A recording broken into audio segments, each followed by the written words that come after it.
Have you ever wondered what the Bible has to say about the marriage relationship? If you were to read the Bible cover to cover, you would discover that there's not a lot written about marriage. There are some scriptures that talk about husbands and wives, like Ephesians 5:33 says that a husband must love his wife and a wife must respect her husband. We'll talk more about that in other episodes. There's also scriptures on marriage and divorce and life before marriage and sexuality, but there's really not a lot written on how to interact with your wife or with your husband specifically. And I've wondered for years, why? Why isn't there more? It's such a foundational relationship. It's the most important human-to-human relationship we'll probably have on earth, is the relationship with our spouses. And all of a sudden it hit me, why? And as you read scripture, you're going to find out, just like in Romans chapter 12, that the Bible is full of great wisdom, deep, profound truths on how to deal with people, period. Whether it's your wife, a coworker, a friend. And when we read many, I would argue all of scripture, it applies to my marriage. And Romans chapter 12 is no exception. Paul is speaking here to the people in Rome, and he's dealing with all kinds of issues, but he really has some profound thoughts that go against the grain on how to deal with difficult people. And in our conversation today, I want to bring that home to a very private, very personal relationship between you and your spouse. Hear what Paul has to say. In verse 3, he says, For by the grace given to me, I say to every one of you, do not think of yourself more highly than you ought to, but rather think of yourself with sober judgment, which is be realistic, in accordance with the faith God has distributed to each of you. In other words, right out of the gate, Paul says, hey, lower your view of yourself and increase your view of other people. That right there can have a direct impact on all human-to-human relationships. And it can have a huge impact on your marriage. To lower my selfish nature and increase my awareness of Pam, of what she wants and when and how, of her moods or her highs and her lows that sometimes just don't make any sense to me, is to lower myself and my selfishness and raise my view of her. And that's just one scripture. He goes on to say, and he starts to really unpack conflict and what love really is. In verse 9, he says, love must be sincere. It just must be sincere. Yeah, we get it. Hate what is evil, cling to what is good, okay. Be devoted to one another in love, honor one another above yourselves. Never be lacking in zeal, but keep your spiritual fervor serving the Lord. There it is. It's almost like, hey, you're going to have all kinds of conflict. You're going to have difficulty. Let your love be sincere and keep your fire burning for the Lord. That's like relationship 101 right there. If I want to have good human-to-human relationships, I've got to have a fire burning between me and the Lord, a passion, a desire, a hunger. No wonder why sometimes our human-to-human relationships are failing. He goes on to say, be joyful in hope, be patient in affliction, be faithful in prayer, share with the Lord's people who are in need, and practice hospitality. And then in 14, he says, bless those who persecute you. Bless those who attack you. In our conversation, that's your spouse. I think sometimes our greatest enemy is not someone in another country. It's not someone in another part of our country. It is someone in our home. The truth is, every marriage has highs and lows. Pam and I have our highs and lows. Every preacher, every evangelist, every expert, their marriages have highs and lows. We are all in this together.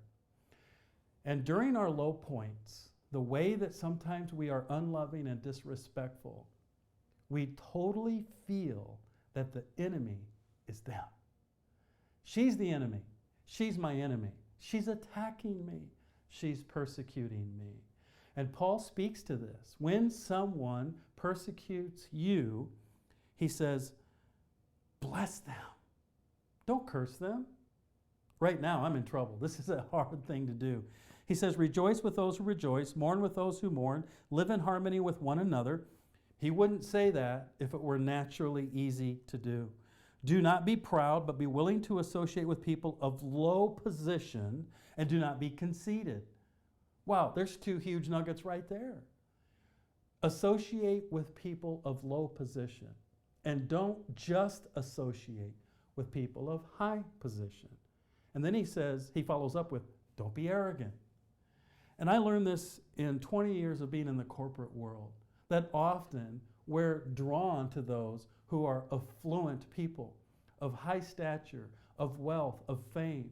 It's like, hey, I know so-and-so, or I hung out with so-and-so, and sometimes we completely look right over the top of people of low position. For this very reason, and I've understood this about myself, and whether I was trained how to do this in the corporate world and Sales 101 training is how to get to the owner, how to get to the influencer, how to make a deal, how to sell, whether that was why I was this way or maybe it was just my sin, I realized that that's me.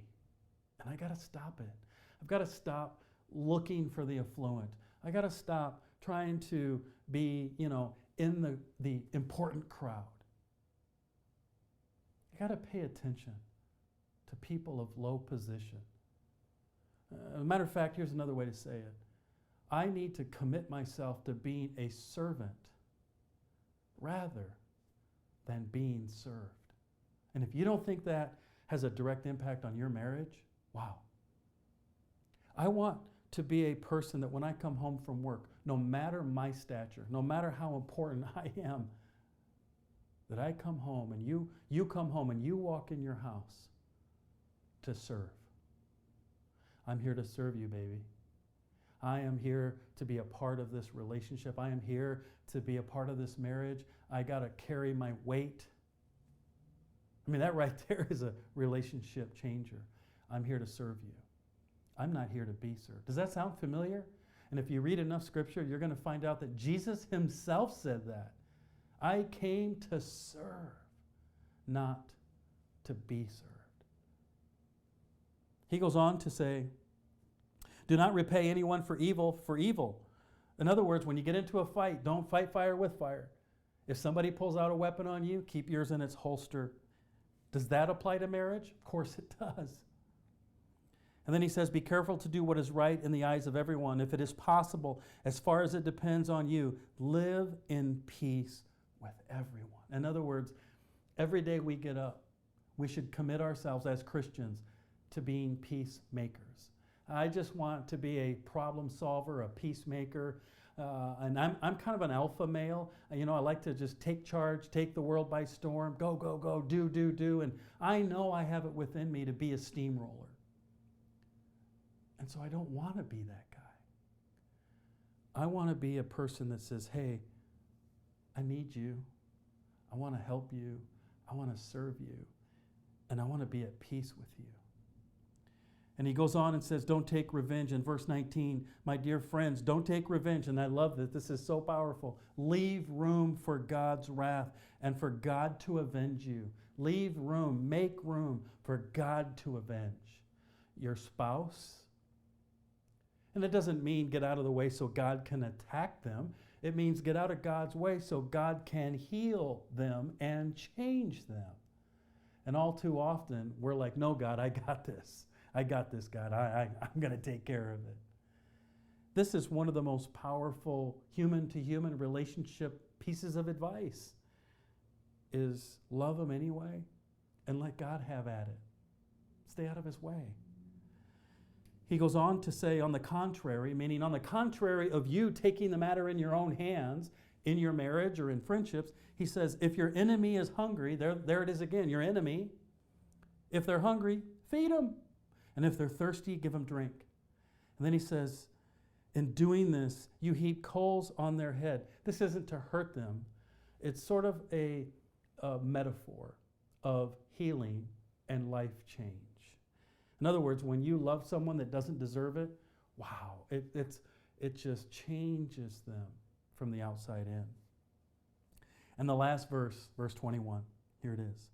Do not be overcome by evil, but overcome evil with good. And there it is. So much in here that we can take right into our marriage. Don't overcome strife with strife.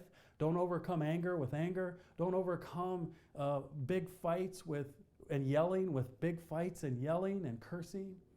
Overcome evil with good.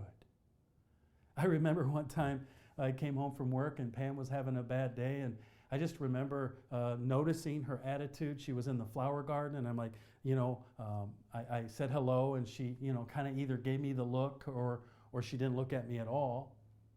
And in my flesh, I kind of wanted to defend myself and take the matter in my own hands, but I didn't. On this day, I did it right.